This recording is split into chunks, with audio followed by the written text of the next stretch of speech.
बांग्लादेश में माइनॉरिटी का और स्पेशली हिंदुओं का बुरा हाल। Idols of Bhagwan Jagannath, Balbhadra and Devi Subhadra on the floor of a burnt temple in Bangladesh. मंदिरों को जलाया जा रहा है, भगवान की मूर्तियों को तोड़ा जा रहा है और आदमियों को बीच सड़क पे लटकाया जा रहा है।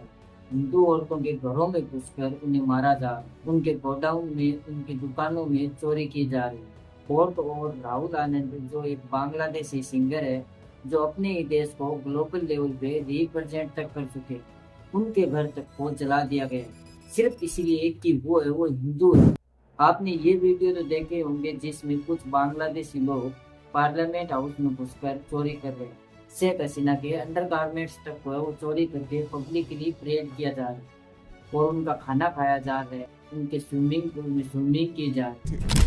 लेकिन उसी बात पर कुछ भारतीयों का कहना था, क्या लोक कल्याण मार्ग जहाँ पर हमारे पीएम का निवास स्थान है वहाँ पे ऐसा स्विमिंग पूल है?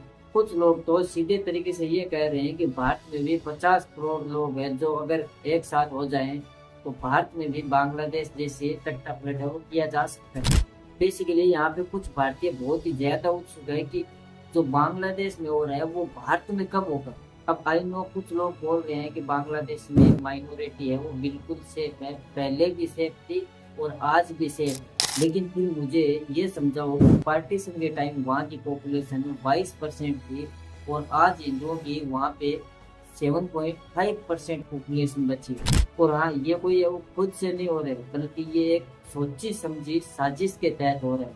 इसके पीछे बहुत बड़े बड़े लोगों का हाथ है। एक ऐसी एजेंसी है जो आज भारत में भी अपने पाँव पसार चुकी है। मैंने अपने एक पिछली वीडियो में वेस्ट बंगाल के कुछ शहरों के हादसों के बारे में वो डिस्कस किया था और ये भी बताया था कि उन्हीं एरिया में कुछ ऐसे मामले भी सामने आए हैं जहाँ पे खुलेआम सफाइयाँ लगाकर शरिया कानून के तहत वो सजा दी जा रही है। आप विश्वास नहीं करोगे लेकिन आज जो बांग्लादेश में हो रहा है सेम उसी तरीके से भारत के अलग अलग राज्यों में भी वो होता हुआ दिख रहा है। और इसीलिए हमें कैसे भी करके बांग्लादेश की गलतियों से सीखना होगा और वहाँ के हिंदुओं की, वहाँ के माइनॉरिटीज की आवाज बननी होगी। पर सवाल ये है कि वहाँ पर ऐसा हो ही क्यों रहा है और बांग्लादेश अपनी माइनॉरिटी को बचा क्यों नहीं पा रहा है। ये समझने के लिए हमें पहले बांग्लादेश के इतिहास को समझना होगा कि उस देश का जन्म कैसे हुआ।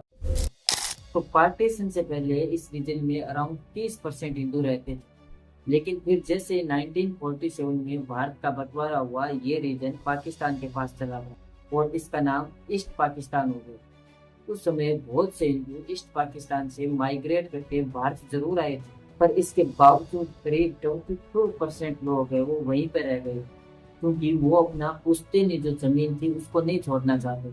जैसे फेमस बंगाली सिंगर राहुल आनंद के परिवार ने भी यही किया।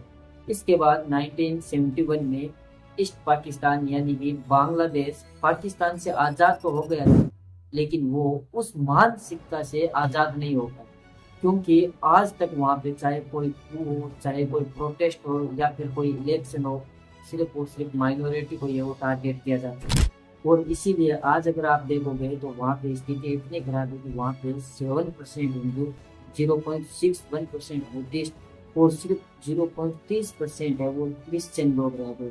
और अनफॉर्चुनेटली कुछ रिपोर्ट्स के मुताबिक बांग्लादेश में आने वाले 30 साल में एक भी माइनॉरिटी नहीं बचने वाली। और इसीलिए मैं कह रहा हूँ कि ये बात सिर्फ हिंदू मुस्लिम की नहीं है बल्कि ये मुद्दा है माइनॉरिटी को बचाने का, जो बांग्लादेश में आज से नहीं सदियों से मारे जा रहे हैं।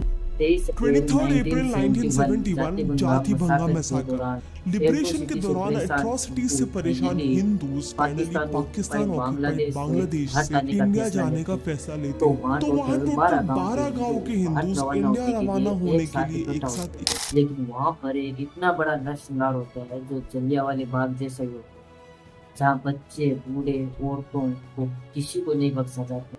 3500 के करीब वहाँ पे लोगों को दिन दहाड़े मार दिया जाता। नेक्स्ट संकरी बाजार नरसंहार।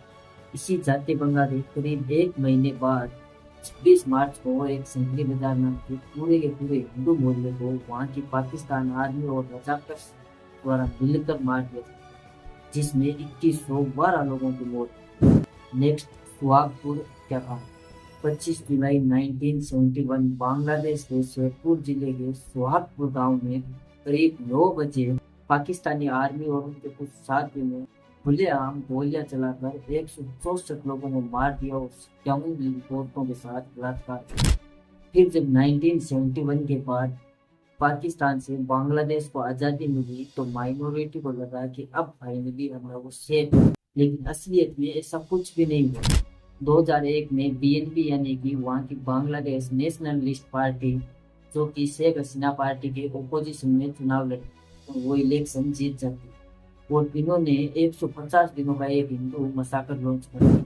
ये मसाकर इतना क्रूअल था क्योंकि ये 150 दिनों तक चला, जिसमें इन टोटल 18,000 एंटी हिंदू हादसे हुए, 1,000 हिंदू औरतों का रेप हुआ, करीब 200 औरतों के साथ गैंग रेप किया गया और 50,000 हिंदू बांग्लादेश छोड़कर भारत भाग गए। और 2013 में भी 44 हिंदुओं को मार दिया गया, 50 मंदिरों को और 1500 हिंदू घरों को टारगेट किया गया। और ये कोई है ना इक्के दुक्के केस नहीं है भाई, इसकी है ना बहुत लंबी लिस्ट है, जहाँ पर सिर्फ है वो हिंदुओं को टारगेट किया गया है क्योंकि वो एक माइनॉरिटी ग्रुप से बिलोंग करते हैं। और तो और एक ऑफिशियल इंटरनेशनल रिपोर्ट्स के मुताबिक 2013 से लेकर 2024 तक यानी कि शेख हसीना जो कंपैरेटिवली लिबरल और सेक्युलर मानी जाती है, उन्हीं के साथ में वहाँ पर इन टोटल 3600 इंडी हिंदूज हादसे हुए, अटैक्स हुए।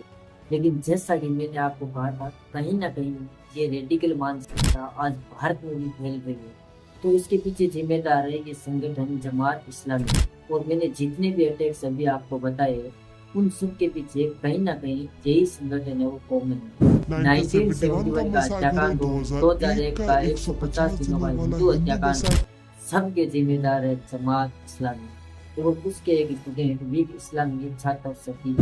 और जब 2013 में बांग्लादेश के इंटरनेशनल ट्रिब्यूनल कोर्ट ने इस जमात इस्लामी के वाइस प्रेसिडेंट को 1971 के हत्याकांड में कल्प्रिट्स की सजा सुनाई गई, तो उस जमात के स्टूडेंट वीक प्रोटेस्ट करने लगे। लेकिन कैसे पता है और हिंदूज को मारकर, मतलब हमारे संगठन ने हिंदूज हत्याकांड नहीं किया, इस बात के लिए विद्रोह करने के लिए आप हिंदूज को ही मारोगे। और अभी के बांग्लादेश स्टूडेंट प्रोटेस्ट और हसीना सरकार को गिराने के पीछे भी इसी संगठन का है। ये वीडियो ज़्यादा लंबा न हो, इसीलिए आज के इस वीडियो को हम यहीं पे खत्म करते हैं, लेकिन इसका दूसरा भाग है वो जल्दी आपको देखने को मिलेगा। उसके लिए आपको चैनल को सब्सक्राइब करना होगा और वीडियो को लाइक कर दीजिएगा, अपने दोस्तों के साथ वीडियो को शेयर कीजिएगा ताकि उनको भी पता चले कि बांग्लादेश में असल में हो क्या है, ना कि ऐसे चमक के जो लोग हैं वो हमें ये बताने की कोशिश कर रहे हैं कि बांग्लादेश के जो हिंदूज हैं वो एकदम सेफ है। उल्टा वहाँ के जो लोग हैं वो बांग्लादेश के हिंदूज की मतलब सुरक्षा कर रहे हैं, उनके मंदिरों की सुरक्षा कर रहे हैं, उनके बाहर खड़े हो। हमें इन सब प्रोपेगेंडा में नहीं फंसना है।